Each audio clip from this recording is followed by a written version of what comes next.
సనాతన ధర్మం. ఏంటి డీకోడింగ్ అంటున్నారు. కోడింగ్, డీకోడింగ్ అనేది సాఫ్ట్‌వేర్ టెక్నాలజీ కదా అనుకోవచ్చు మీరు. కానీ సనాతన ధర్మంలోనే డీకోడింగ్ స్టోరీ ఒకటుంది.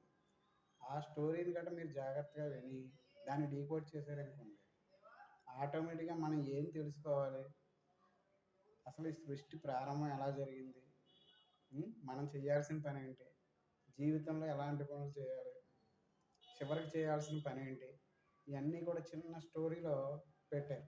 అది ఎలాగంటే ఎగ్జాంపుల్ చెప్పాలంటే మీకు ఒక పెద్దాయన ఉన్నాడు.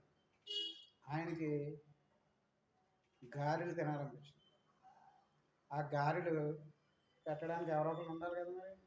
తయారు చేయాలి కదా. అందుకని ఆయన ఏం చేశాడంటే చుట్టూ చూసాడు. ఎవరూ లేరు. అప్పుడు తన శరీరాన్ని నుంచి ఏం చేశాడంటే తన శరీరాన్ని నుంచి ఇంకో శరీరాన్ని తీశాడు. ఆ శరీరం